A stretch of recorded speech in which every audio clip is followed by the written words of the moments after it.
बिस्मिल्लाहिर्रहमानिर्रहीम और अस्सलाम वालेकुम। 17 दिसंबर और पाकिस्तान में मंगल की सुबह। आज अभी तक की अहम खबरें और मेरा तजिया।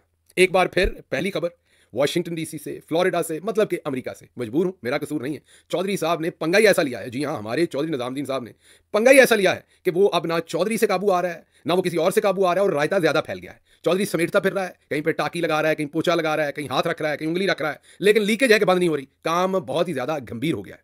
चौधरी को आदत पड़ी हुई थी पाकिस्तान के अंदर, इसकी खबर जावेद चौधरी से लगवा दो, इसको जरा अपने हमारे कामरान शाह साहब के शो पे बुला के खिंचवा दो। तो हमारे ब्रिगेडियर शफीक साहब एक होते थे, वो कहते थे नैरेटिव मैं बनाता हूं, जो मैं कहता हूं नैरेटिव वो बनता है और कुछ नहीं होता। तो नैरेटिव भी चौधरी साहब भी बनाते थे, जिसकी दिल करता था वो खबर लगवा देते थे, जिसकी दिल करता था खबर उतरवा देते थे। और हम गिजे हुए थे, इसका टोटा छुड़वा दो, इसकी फोन रिकॉर्ड करके इसके टोटे जोड़ के चला दो, इसकी तस्वीरें चलवा दो, इसकी तस्वीरें मुखालिफ पार्टी से क्या कि हेलीकॉप्टर से गिरवा दो। तो हर जगह पर चौधरी साहब ने अपने बंदे छोड़े हुए थे, वो ऐसे काम कर देते थे और काम पाकिस्तान के अंदर तो संभाला जाता था ना, ऐसा कोई मसला तो नहीं था। वो ऐसे ही ना, आपने देखा नहीं, मासूम तोते पकड़ के बेचते हैं लोग, पैरट्स, तोते पकड़ते हैं छोटे छोटे, उन बेचारों को पहले पकड़ते हैं जाके दरख्तों में से। तोता जो होता है ना, पैरट जो होता है, वो सुराख बना के दरख्त के अंदर रहता है, पंजाबी में से खुड कहते हैं, सुराख बनाता है। तो पंजाबी का एक मुहावरा है कि हर खुड विचों तोते नहीं लभदे, किते किते विच सप भी हुंदा है। उसका मतलब ये है कि ये जो तोते पकड़ने वाले बदबख्त है ना, उन बेचारे मासूम परिंदों को पहले पकड़ते हैं, फिर कैदी बनाते हैं, फिर बेचते हैं।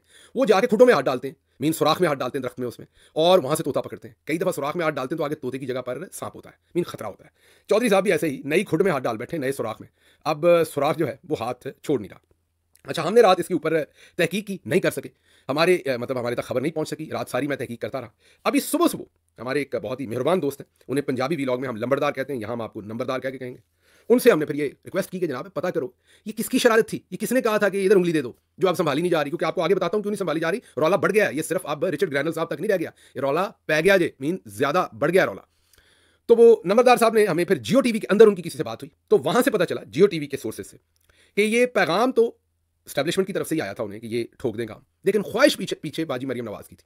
बाजी मरियम नवाज को बहुत ही वट था, गुस्सा था कि ये रिचर्ड ग्रैनल साहब जो हैं, उस टाइम वो ओहदे पे नहीं थे जब से बाजी को गुस्सा था, लेकिन फिर जब ओहदे पे आए तो बाजी का गुस्सा और ऊपर चला गया। तो उन्होंने कहा कि ये इमरान खान का इसने क्यों कहा है, तो बड़ा गुस्सा था। तो बाजी के कहने पे आगे से चौधरी साहब के डिपार्टमेंट में से किसी ने कह दिया कि जी ठोक दें, तो उन्होंने ठोक दिया। तो फिर अगले ने जोड़ी ठोक देती, मीन मंजी ठोक देती। सो अब क्या हुआ, आप कहेंगे गिल साहब आप ऐसी बात बढ़ा रहे हैं। नहीं जनाब, मैं ऐसे नहीं बढ़ा रहा, आपके सामने बताता हूँ खलारा किधर लंबा पड़ गया। अभी इन्होंने ट्वीट किया, रायता फैला, आगे से कान के नीचे रख के दी रिचर्ड ग्रैनल साहब ने। उन्होंने कहा लो जी, मैं एक बार फेर कहना है, I am saying once again free Imran Khan, I say it again free Imran Khan. उन्हें फिर आख्या हजे वो सारे रायते संभाल रहे थे, मीन संभाल रहे थे उस सारी बात को। इन्होंने जाकर वो ट्वीट डिलीट किया, इन्होंने जाकर उस खबर को एडिट किया। उसमें वो जो हम जिन्स लिखा था ना, हम जिन्स को जब उन्होंने इंग्लिश में ट्रांसलेट किया तो वो गे लिखा है। अब उसको जब आप दोबारा वापस उर्दू में ट्रांसलेट करते हैं तो, या पंजाबी में करें तो खुसरा होगा, उर्दू में करेंगे तो वो ख्वाजा सरा होगा। तो इन्होंने अपनी तरफ से वो एक ह्यूमिलिएटिंग सी बात तो कर ली, लेकिन उसके बाद खबरें शबरें ट्वीट डिलीट शलीट सब कुछ करके अपनी तरफ से इन्होंने समझा कि काम अब हमने, जो भी हमसे चवल मारी गई है, लेकिन अब हम संभाल लिया काम। अब शायद हमारी इससे मजीद जो है वो बेतौकीदी ना हो जितनी होगी है, लेकिन आगे से काम नया पड़ गया। ये रखें आगे। ये है जी मैट गेट्स। ये पहले तो एक कांग्रेसमैन भी रहे हैं, लेकिन अब ये attorney general of United states of America बनने के बहुत ही मजबूत उम्मीदवार हैं। किसी टाइम भी इनका नाम अनाउंस हो सकता है, मैं नहीं कह रहा, ये कह रहे हैं जनाब एलॉन मस्क साहब। एलॉन मस्क साहब फरमाते हैं कि 3 ही क्रिटिकल चीज़ें होनी चाहिए, एसेट होने चाहिए जिस बंदे को अटॉर्नी जनरल बनाना। एक तो उसका दिमाग होना चाहिए, जहीन होना चाहिए उसे। दूसरा स्पाइन होनी चाहिए, समझ रहे हैं ना, जिगरा होना चाहिए उसमें। और तीसरा जाहिर है उसे फिर थोड़ा सा प्रेशर लेने वाला भी होना चाहिए, खड़ा रहे अपनी बात पर, वो थोड़ा तगड़ा आदमी हो। तो ये अगर तीनों चीज़ें किसी बंदे में हो, काबिलियत भी हो, हौसला हिम्मत भी हो, प्रेशर भी ले सकता हो, तो वही अटॉर्नी जनरल बन सकता है। अच्छा, यहाँ ध्यान में रखिएगा कि अटॉर्नी जनरल का जो दफ्तर है ना, वो ट्रंप साहब के दिल के बड़ा ही करीब भी है और बड़ा सेंसिटिव भी है। क्योंकि ट्रंप के ऊपर जो केसेस बनाए थे ना वहाँ की स्टैब्लिशमेंट ने, उसमें अटॉर्नी जनरल का ऑफिस भी बड़ा इस्तेमाल हुआ था। अभी वो अटॉर्नी जनरल पहले ही रिजाइन दे के पतली गली वो निकल गए हैं, ट्रंप के आने से पहले ही, मतलब कि उन्होंने जाने के ऐलान चलान कर दिया। वो जो डिपार्टमेंट ऑफ जस्टिस के अंदर जो साहब थे और इधर उधर, उन्होंने ऐलान फरमा दिया पहले। तो अब ट्रंप साहब ने जो अटॉर्नी जनरल लगाना है ना, वो उनका बड़ा बड़ा इतमाद वाला बंदा होना है। तो अब ये जो मैट गेट्स हैं, इन्होंने भी एक हमारे चौधरी साहब के ऊपर ट्वीट कर दिया। हाँ जी, इन्होंने भी रिचर्ड जो ग्रैनल है उनको भी सपोर्ट कर दिया, और इन्होंने भी फ्री इमरान खान कह दिया है, जिनको एलॉन मस्क जब कह रहे हैं तो आप यही समझो छोटा ट्रंप। उनके आजकल वो छोटे भाई कह लें, उनके दोस्त कह लें, दस्ते रास कह लें, ट्रंप के बच्चे उनको अंकल कहते हैं। ट्रंप का जो फैमिली है, मीन ट्रंप के बेटे, ट्रंप की बेटियां और बेटियों के शौहर और बेटों की बीवियां और उनके बच्चे, मीन ये जो खानदान है ट्रंप का, इसके दरमियान में एलॉन मस्क होता है। जो फैमिली पिक्चर बनती है उसमें एलॉन मस्क वाहिद आदमी है जो ट्रंप के खूनी रिश्तों के, खूनी रिश्ते भी को दूर के नहीं, बहन भाई इधर उधर नहीं, सिर्फ ट्रंप और उसके बच्चे और उसकी बीवी, उनके अलावा जो खड़ा होता है बीच में आके, वो एलॉन मस्क होता है। तो आप खुद ही समझ सकते हैं। तो वो कह रहे हैं कि ये जो मैट गेट्स हैं, इनसे बेहतर जो डिपार्टमेंट ऑफ जस्टिस को हैमर करने के लिए, मीन डिपार्टमेंट ऑफ जस्टिस को कंट्रोल करने वाला बंदा, इसको बेहतर नहीं हो सकता। सो ये इन्होंने कहा है। और अब ये जो साहब है फॉर्मर कांग्रेसमैन भी हैं, मैंने जैसे आपको कहा है, और इन्होंने भी अब ट्वीट कर दिया है, और फ्लोरिडा के रहने वाले हैं जाहिर है, इन्होंने भी ट्वीट कर दिया है कि फ्री इमरान खान और रिचर्ड ग्रैनल को सपोर्ट कर दिया। ये अब एस्केलेट हो रहा है काम ऊपर। तो पहली बात तो ये समझ लें, जिनको इस बात की नहीं समझ, कि जो रिचर्ड ग्रैनल है ना, वो हमारे बारे में ही वजीर है, पाकिस्तान के बारे में। उन्होंने जाके ट्रंप साहब को या किसी को नहीं कहना कि यार जरा आसिम मुनीर साहब ने काम बहुत चुक देता है, उन्होंने जरा थोड़ा जा कंट्रोल करिए। उन्होंने ये फैसला खुद ही करना है। वो हॉट एरियाज जो है ना, सारे के सारे problematic areas, Venezuela, north Korea और पूरी दुनिया साथ लिखा हुआ है, उस सब का उन्हें इंचार्ज बनाया हुआ है। साढ़े इंचार्ज खैरनाल जो भी हम काम शाम डाल रहे हैं, उस सारे के इंचार्ज ये भाई साहब ही हैं, जिनको इन्होंने ख्वाजा सरा कह के, हम जिन्स परस्त कह के, जिनको खुसरा कह के इन्होंने तौहीन करने की कोशिश की है। अब इन सबको उनसे मिलना भी पड़ेगा, अकेले मीटिंग्स भी होंगी और सबके सामने भी होंगी, खिंचाई अकेले भी होगी सबके सामने। तो अब ये काम चलेगा। साथ जो अगले आने वाले अटॉर्नी जनरल है, उन्होंने एक और ट्वीट ठोक दिया है, कोई अब से कोई 2-3 घंटे पहले। उन्होंने कहा है कि जी ये जो यूएसएड है ना, जो फंडिंग शंडिंग करती है, उन्होंने कहा कि ये जो यूएसएड है ना, ये रिजीम चेंज का एक टूल है अमेरिकी गवर्नमेंट का। बल्ले बल्ले बल्ले बल्ले, काम ज्यादा, मैं बता रहा हूं काम ज्यादा दूर जा रहा है। उन्होंने कहा ये यूएसएड वैसे तो लोगों की मदद करने, गुर्बत खत्म करने, इंसानियत की खिदमत करने, इस तरह के नामों के लिए अमेरिका में कहा जाता है कि अमेरिका के टैक्स पेयर का पैसा बाहर जा रहा है। लेकिन उन्होंने कहा असल में ये मामला कुछ और है, ये रिजीम चेंज का एक टूल है और ये उन मुल्कों में इससे पैसे खर्च किए जाते हैं। उन्होंने कहा अगर ऐसा नहीं तो यूक्रेन में कोई तेल की कंपनी थी, वो फिर यूएसएड का उसमें पैसा कैसे चला गया। अब अभी तक ये मैट साहब को भी नहीं पता और रिचर्ड साहब को नहीं पता। कोई ना कोई शैतान बंदा होगा अमेरिका में जो बताएगा उनको आने वाले दिनों में। देखिए जी, बंदे शैतान हैं, हम तो नहीं है ना, मैं तो नहीं हूं, लेकिन कोई ना कोई तो शैतान होगा ना अमेरिका के अंदर ऐसा, जो उन्हें बताएगा। क्या बताएगा वो मैं अगली बात बताता हूं। उन्हें बताएगा कि जनाब असी कल्ले नहीं खराब इतने सारे ने जनाब। मतलब कि ये सिर्फ यूक्रेन में ही यूएसएड ये काम नहीं करता, पाकिस्तान में भी यही करता रहा है। आप जरा सिर्फ गूगल पे जाके रिसर्च कर लें तो बड़ी बड़ी आप करसरी सी रिसर्च भी करें तो आपको सामने आ जाता है कि यूएसएड ने दबा के जियो और जंग ग्रुप को भी पैसा दिया हुआ है। जी हाँ, वही जियो और जंग ग्रुप जो उनको खुसरा, हम जिन्स परस्त और ख्वाजा सरा मीन ह्यूमिलिएट करने की कोशिश कर रहा है, उसी जंग जियो ग्रुप को वो पैसे दे रहे हैं। और रजीम चेंज, अब सब कुछ जरा मिला के पढ़ें इकट्ठे, और इसमें अगर थोड़ी सी और रिसर्च करें तो पाकिस्तान का जो लार्जेस्ट ट्रेडिशनल न्यूज़ नेटवर्क जियो है, वो फुली अलाइड है, ब्रूटल है रजीम चेंज के साथ पाकिस्तान में जाहिर है। इनको ये पैसा मिलता रहा है पहले, और ये हम नहीं कह रहे, ये वहां पे रिसर्च आप करें तो सामने आ जाता है कि 2008 से 2014 तक कैरी लूगर बिल और कैरी लूगर बिल के अंदर हमारे बाइडन साहब भी नाली सन, बिल पास होने से थोड़ी देर पहले तक ये इन्हीं का बिल था, ये भी उसके अंदर थे, फिर ये वाइस प्रेसिडेंट बन गए तो वो कैरी लूगर बिल में उनका उस तरह से नाम नहीं है, लेकिन उन्हीं का ब्रेन चाइल्ड था ये भी। तो उस बिल के नाते भी इंटरेस्टिंगली ये जो ट्रेडिशनल मीडिया आउटलेट है, ये सब्सटेंशियल अमाउंट ऑफ मनी जो जिन चंद मिली है रिपोर्टेडली, जो हमारे सामने यहाँ आ रहा है, वो under the Kerry Lugar Berman act जो बिल है, जिसके तहत पाकिस्तान में काफी पैसा आया था, वो जियो और जंग ग्रुप को यूएसएड का पैसा आता रहा है, जिसको अब मैट गेट्स कह रहे हैं, जो ट्रंप के पॉसिबल मैं कह रहा हूं अटॉर्नी जनरल बनने जा रहे हैं, वो, और जिन्होंने अभी रिचर्ड ग्रैनल को भी सपोर्ट किया और जिन्होंने कहा फ्री इमरान खान का नारा लगाया, उन्होंने कहा है कि ये जो यूएसएड है ये इस काम के लिए इस्तेमाल होता है। तो अब कोई, मैंने बताया कि शरारती उनको बताएगा जी ये वही चैनल जो गालियां दे रहा है आपको, इनको भी पैसा मिलता रहा है, ये भी शामिल है सारे काम के अंदर।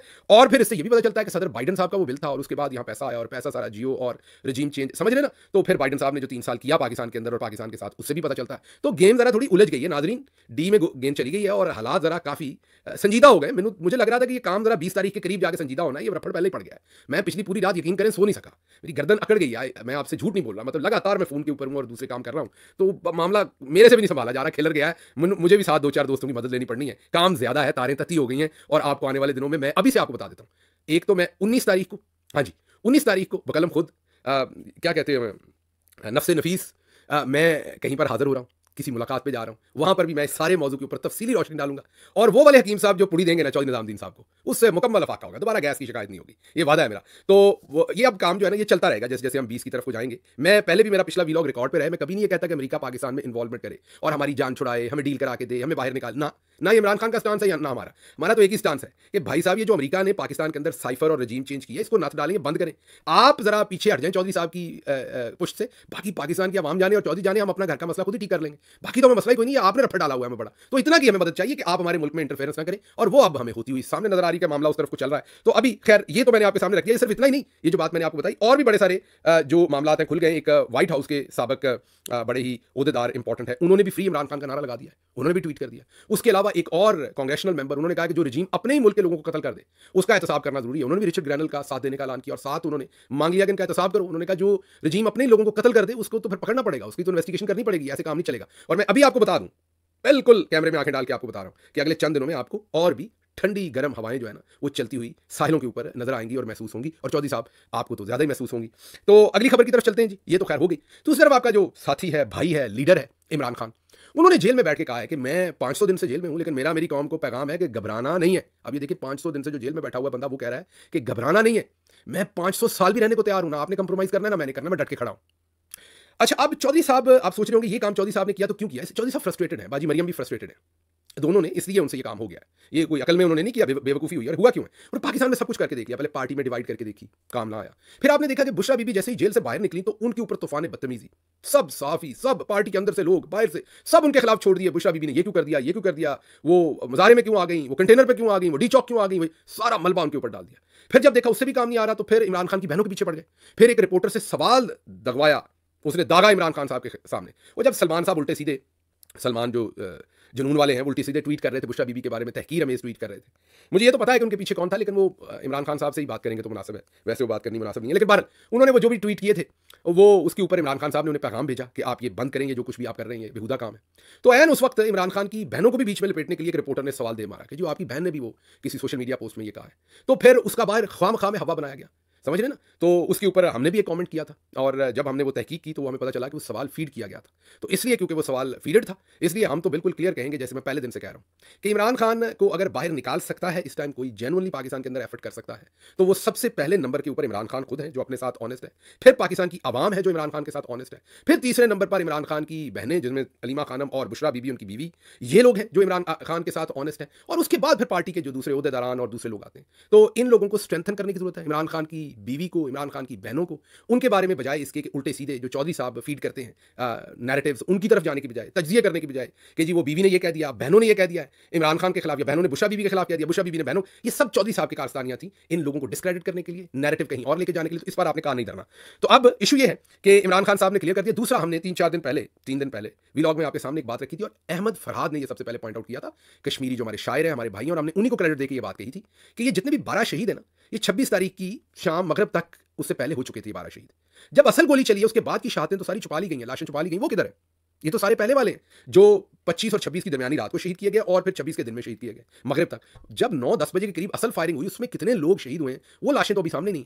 आज इमरान खान साहब ने भी जेल में वही बात जो अहमद फरहाद ने की थी और उनके तवज्जुह से हमने यहां की थी, वो अब खान साहब तक भी पहुंच गई है इंफॉर्मेशन। आज उन्होंने भी ये सवाल पूछ लिया कि वो लाशें किधर हैं। तो एक तो ये बड़ी इंपॉर्टेंट बात है। आखिरी बात जो मैं अभी इंपॉर्टेंट करना चाह रहा था वो ये है कि अब एक आप और नैरेटिव सुनते हैं कि एक तरफ कहते हैं कि इमरान खान को अब जो है ना जी वो रिहाई मिल जानी, दोस्त ये कहते हैं। दूसरी तरफ मोहम्मद मालिक साहब ने कहा है कि इमरान खान के साथ तब तक मुज़ाकरात नहीं होंगे जब तक 9 मई के केस का फैसला नहीं हो जाता। ये अब चौधरी का नया जो है पैंतरा है कि पहले 9 मई का, मैंने भाई वो सांप निकालने, आपने क्या निकालना, 9 मई का फैसला हमने देख नहीं लिया।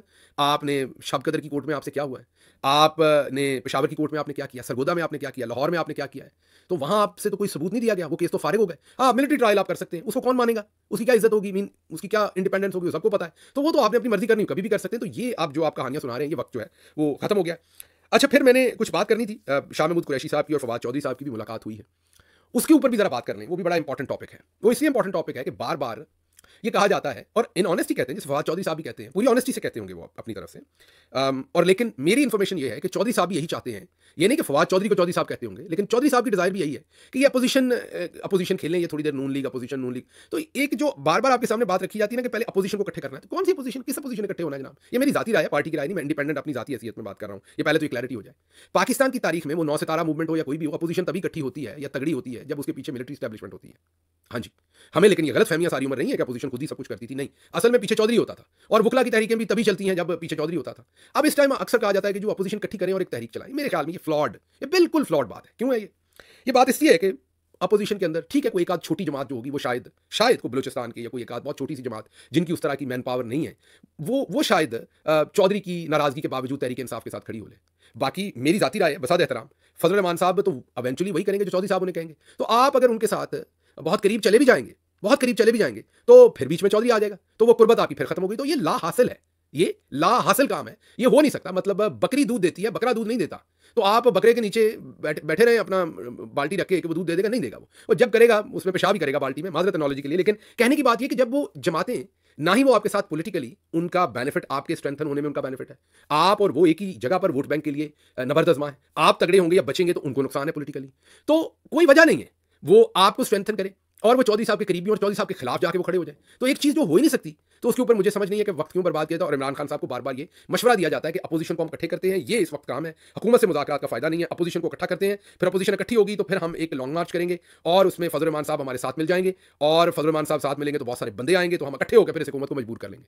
बल्ले बल्ले बल्ले बल्ले बल्ले बल्ले बल्ले। ये अगर ख्वाहिशें घोड़े होते तो फिर आप भगा सकते हैं जितनी दूर आपका दिल करे, लेकिन जितनी कि मुझे छोटी मोटी चले अकल नहीं बेअकली है, उसके हिसाब से ये बेल मंडे चढ़ ही नहीं सकती, क्योंकि इसके अंदर लॉजिक कहीं नहीं है। अपोजिशन आपने इकट्ठी कर ली, उसके अंदर जो मेन जमातें हैं पांच चार पांच, मैंने आपको कहा कि इक्का दुक्का को बलूचिस्तान की एक आध छोटी सी जमात हो सकती है, छोटी का मतलब मैं कोई तहकीर अमेज बात में नहीं कर रहा, नंबर ऑफ पीपल के एतबार से बात कर रहा हूं, पब्लिक सपोर्ट।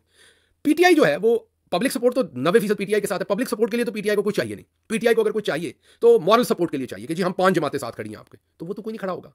वो क्यों खड़ा होगा कोई, जब तक एस्टैब्लिशमेंट जो है वो सामने नबरदस्मा है, और जबकि वो जमातें हिस्टोरिकली, प्रेजेंटली और प्रीवियसली वो हमेशा उन्होंने एस्टैब्लिशमेंट के साथ मिलकर खेला हो। तो मेरी जाती राय के अंदर ये वेस्ट ऑफ टाइम है और स्ट्रैटेजी कोई और ही रखनी पड़नी है। वो क्या होगी वो इमरान खान साहब बेहतर समझेंगे, लेकिन अगर इवेंचुअली इमरान खान ये भी कहेंगे कि अपोजिशन को एक दफा इकट्ठे करना है, तो हम इसमें भी कोशिश करेंगे कि जो लीडर कहता है उसके साथ चलने की कोशिश करें और इस चीज़ को स्ट्रेंथन करें। लेकिन अपनी राय मैं उन तक यहाँ से भी पहुंचा रहा हूँ, अपने तौर पर भी पहुंचाऊंगा कि इसमें से मुझे कुछ हासिल होता हुआ नजर आ नहीं रहा। आगे ख्वाजा आसिफ कह रहे हैं कि मुज़ाकरात का आगाज जो है वो इमरान खान ने करना है। कल परसों कह रहे थे कि मुज़ाकरात तब तक नहीं होंगे जब तक एस्टैब्लिशमेंट नहीं करेगी। उससे पहले राणा सनाउल्लाह कह रहे थे कि वो हमसे भी मुज़ाकरात नहीं करते, मिलिट्री से भी नहीं करते, वो हमें तो वो गालियां देते हैं मुज़ाकरात करने पे। तो ये रोज बेचारे नया बयान देते हैं, जो इनके अंदर भरते हैं ना, कोडिंग करते हैं, वो ये उगल देते हैं, इसमें कोई इनका कोई वो चीज़ नहीं होती। अच्छा जी, अगली खबर ये कि अल जज़ीरा ने एक वीडियो जारी कर दी है जिसमें AK-47 से सीधी गोलियां चला रहे हैं रेंजर्स वाले, और वो दिखा रहे हैं कि किस तरीके से रेंजर्स वाले सीधी ही गोलियां चला रहे हैं। और ये अब अल जज़ीरा ने ये भंडा भी फोड़ दिया और सीधी रिपोर्ट जो है वो चला दी है। और उसके बाद रहीम यार खान में सफ़र नहीं कर सकते, कर्फ्यू जैसी सूरत हाल है। पीपल्स पार्टी के रुकन मुमताज़ अली चांग जो है उन्होंने पंजाब हुकूमत पर चार्जशीट कर दी है। फिर कुछ खबरें हैं जो, जैसा कि पंजाब असम्बली के अंदर तनख्वाहें बढ़ा दी हैं, जो वजीर पहले लाख रुपया ले रहा था अब पता नहीं 12 लाख रुपये उसकी तनख्वाह कर दी है कि कितनी कर दी है। MPA की तनख्वाह भी बेशुमार कर दी है, पता नहीं 5 लाख के 6 लाख कर दी है या 4 लाख के 5 लाख कर दी है। तो इसके ऊपर, और इसके अलावा फाल ऑफ ढाका हम कहते हैं, वो फाल तो नहीं, वो तो राइज ऑफ ढाका बाद में बन गया। हम कहते थे तेरी 2% की औकात नहीं, अब हमारी 2% की औकात नहीं है। 2% मतलब उससे भी कम हो गए हम, अब 1% जो है वो 2.33 पाकिस्तानी रुपए का है। तो हमारी तो अब अपनी औकात 2% की नहीं रही, हम उसे फाल ऑफ ढाका कहते रहे, वो असल में राइज ऑफ ढाका हुआ उसके बाद जब से वो हमसे अलग हुए। और कल उन्होंने अपनी आज़ादी का दिन भी मनाया है। तो ये खबरें और भी काफ़ी सारी खबरें। एक मेजर साहब थे नैब के अंदर, आप कह रहे हैं कि उनका तजर्बा नहीं है, इसलिए उनको हमने फारिग कर दिया, और इनको हम पंजाबी व्लॉग में कवर करेंगे। मुझे यहाँ से इजाज़त दीजिए। अल्लाह पे हामी नासिर हो। पाकिस्तान जिंदाबाद।